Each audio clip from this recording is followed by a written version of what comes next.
Bismillahirrahmanirrahim. Assalamualaikum warahmatullahi wabarakatuh.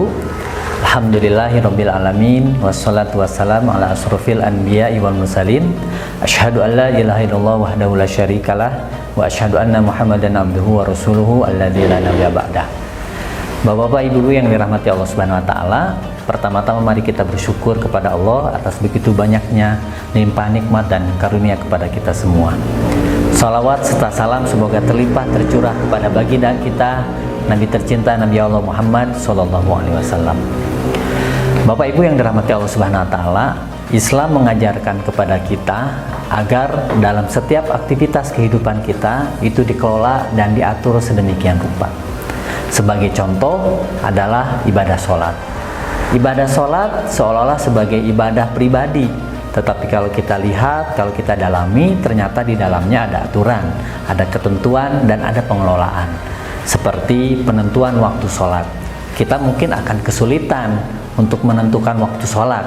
Tetapi dengan pengelolaan yang baik, saat ini kita dengan mudah bisa tahu kapan waktu sholat.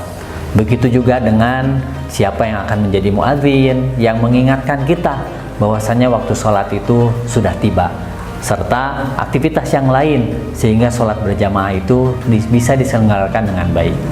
Itu salah satu contoh kenapa kemudian dalam Islam kehidupan kita harus lebih teratur, tertata dengan baik agar ibadah apapun yang kita lakukan bukan hanya sekedar dilakukan tetapi maksimal bisa kita lakukan. Tentunya saja adalah dengan zakat. Zakat itu bukan hanya sekedar ibadah yang kemudian hanya mengeluarkan harta dari yang kita miliki, tetapi perlu ada pengelolaan yang lebih baik, jauh lebih baik daripada sholat atau mungkin sama. Di dalamnya perlu ada yang mengingatkan, perlu ada yang menghitungkan, perlu ada juga yang kemudian menyampaikan, mencatat, bahkan sampai mendistribusikannya. Tercatat dengan baik penting karena ini perlu dipertanggungjawabkan kepada publik. Terdistribusikan dengan tepat juga ini penting agar jangan sampai kemudian ada mustahik-mustahik, ada beberapa kelompok, beberapa orang yang tidak mendapatkan dana zakat. Yang tentunya saja pengelolaan zakat ini itu mencontoh apa yang dilakukan oleh baginda kita tercinta Nabi Allah Muhammad SAW. Ketika turun perintah zakat, maka beliau mengutus sahabatnya untuk menghitung berapa jumlah harta yang dimiliki oleh kaum muslimin dan kemudian menentukan berapa nominal zakat yang harus dikeluarkan. Selain itu tentunya saja ada pendataan siapa saja yang kemudian dari kaum muslimin tersebut yang berhak menerima dana zakat sampai kemudian terdistribusikan dengan baik. Apa yang dilakukan oleh Rasulullah tentang pengelolaan zakat itu kemudian dilanjutkan oleh para khulafaur rasyidin.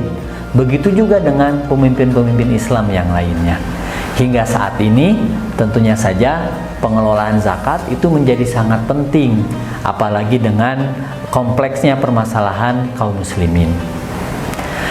Pentingnya pengelolaan zakat ini sehingga mengharuskan bagi para muzaki untuk menitipkan dana zakatnya kepada lembaga zakat.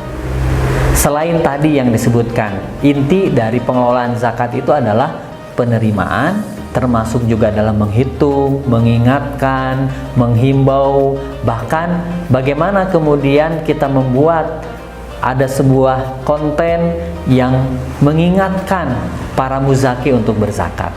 Selain itu tentu harus tercatat dengan baik, dengan keilmuan yang ada agar bisa dipertanggungjawabkan, dan terakhir tentunya saja terdistribusi.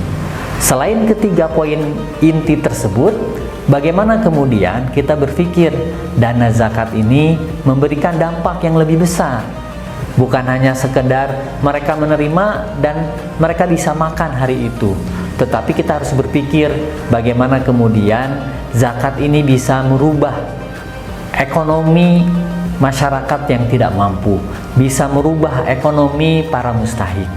Mungkin pada saat awal dia hanya menerima dana zakat. Ketika hadir sebuah lembaga zakat, dia mendata, kemudian dia mengelola, dia juga melakukan pendampingan, membimbing, memberikan pelatihan kepada para mustahik, sehingga yang tadinya mereka tidak mampu menjadi mampu untuk kemudian mencukupi kehidupan dirinya sendiri minimal. Bahkan berharap kedepannya mereka menjadi muzaki. Bukan hanya itu sebenarnya, jadi bukan hanya dampak ekonomi, tetapi juga bagaimana kemudian memiliki dampak dakwah. Mustahik tentunya saja bukan hanya sekedar membutuhkan bantuan harta, tetapi bagaimana mereka juga membutuhkan bimbingan agar mereka menjadi lebih rajin dalam beribadah, mereka menjadi lebih rajin dalam aktivitas sholatnya.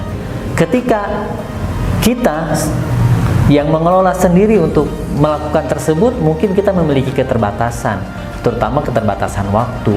Tetapi dengan kita bekerja sama dengan lembaga zakat, maka lembaga zakat itulah yang kemudian akan menurunkan timnya, memberikan pendampingan agar para mustahik kita, masyarakat yang tidak mampu ini terbimbing agamanya, sehingga mereka menjadi tahu dan mereka menjadi sadar akan kewajiban beribadah kepada Allah Subhanahu wa Ta'ala. Kalau kemudian masyarakat yang tidak mampu ini menjadi lebih rajin dalam beribadah sholatnya, tentu pahala ini bukan hanya bagi para pendampingnya, tetapi bagi bapak ibu-ibu yang menjadi muzaki, itu pun akan mendapatkan pahala. Sebagaimana baginda Rasulullah pernah bersabda dalam satu hadis, barang siapa yang menunjukkan kebaikan kepada seseorang, kemudian dia melakukan kebaikan, maka dia akan mendapatkan pahala yang sama dengan orang yang melakukannya, tanpa mengurangi sedikit pun pahala yang melakukannya.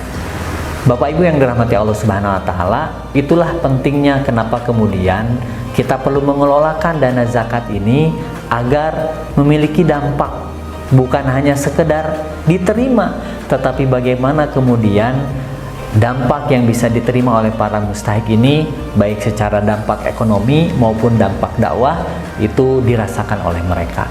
Itulah kenapa pentingnya kita kemudian menitipkan dana zakat kita, bekerja sama dalam pengelolaannya bersama dengan lembaga zakat. Mudah-mudahan ini bermanfaat bagi kita semua, dan semoga ibadah Ramadan kita dimudahkan oleh Allah Subhanahu wa Ta'ala. Semoga Allah menerima pahala, menerima ibadah kita, baik sholat kita, saum kita, dan juga adalah ibadah zakat kita. Bila taufiq wal hidayah, wassalamualaikum warahmatullahi wabarakatuh.